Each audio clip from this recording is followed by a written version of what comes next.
Hey guys, it's MJ and welcome to my videos that I'm doing around the Fellowship of Finance. Like always, these are raw, unedited, unscripted, and very much opinionated. So don't take them as factual information. It's just meant for discussion. It's me studying out loud. So feel free to also challenge the material in the comment section below.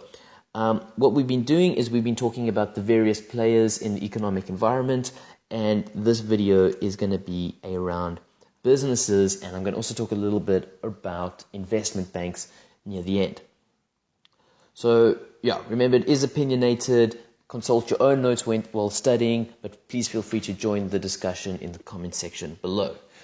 Okay, so businesses are good. I like businesses. Businesses make stuff, they do productivity, and they make the economy work. So businesses are great as they bring in productivity. You know, they take raw materials and they turn it into something useful, and they increase utility for everyone.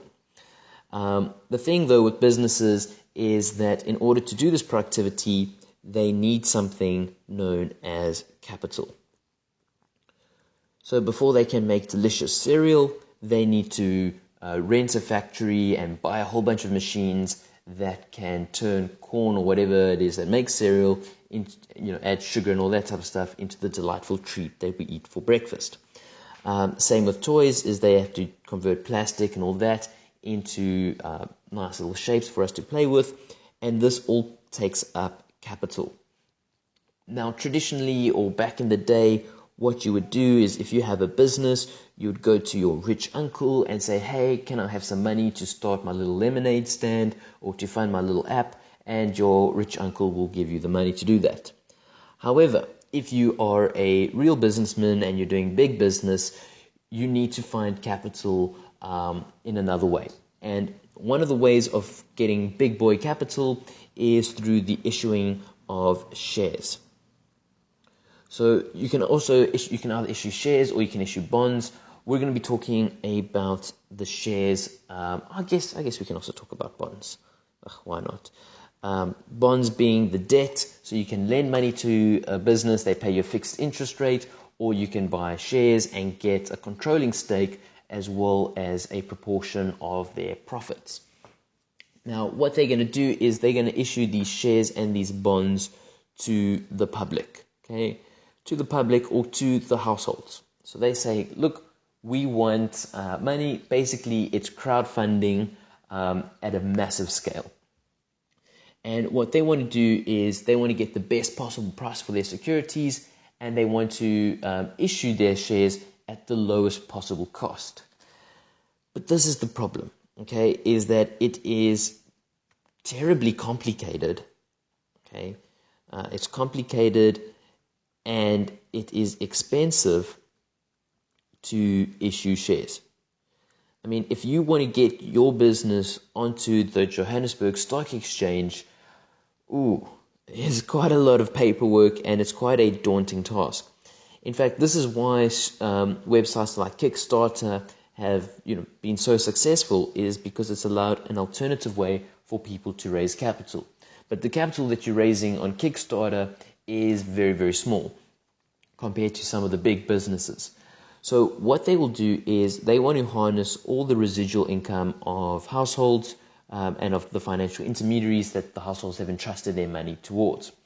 And in order to do so, they need to have the regulation, they need to have all their documents in place and issue either shares or bonds. And what this does is, they basically are creating the economic environment by issuing shares and issuing bonds. They're creating the assets that people can now invest in.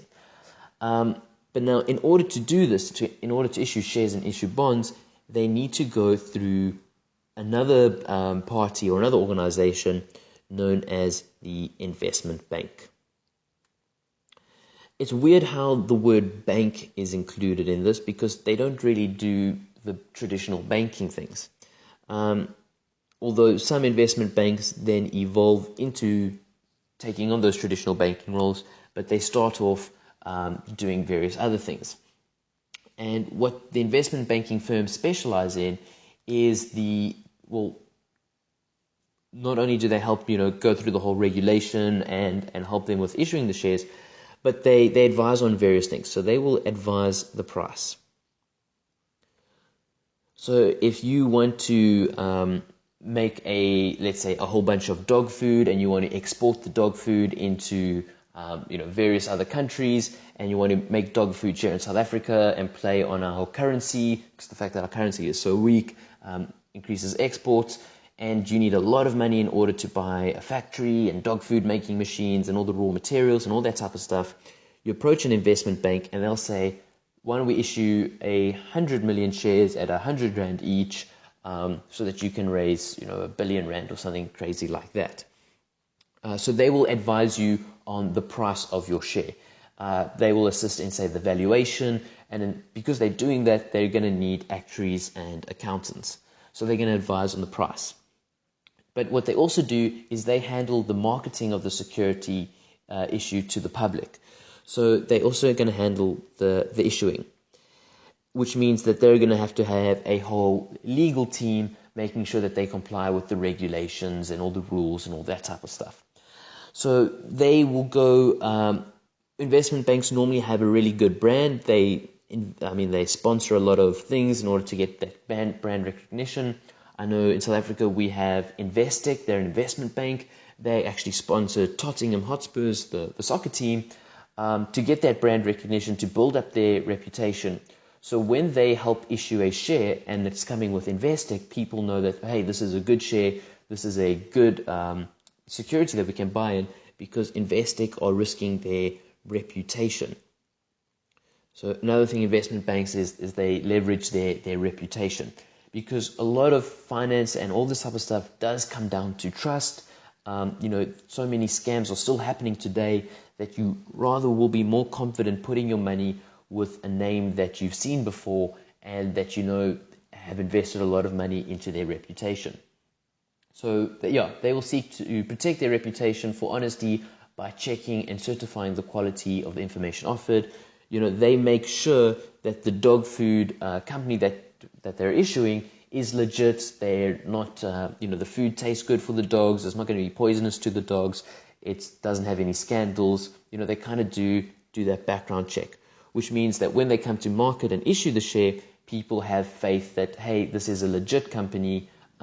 We can invest our money with them.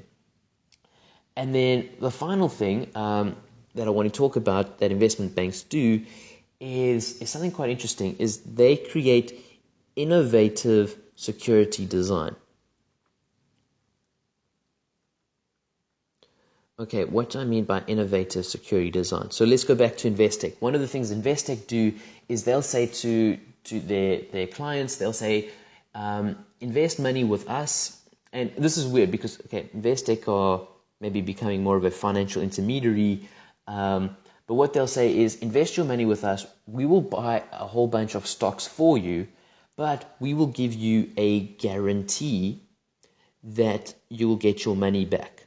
So they say, come to the stock market. Welcome to the stock market. Okay, prices go up and down, all this type of stuff.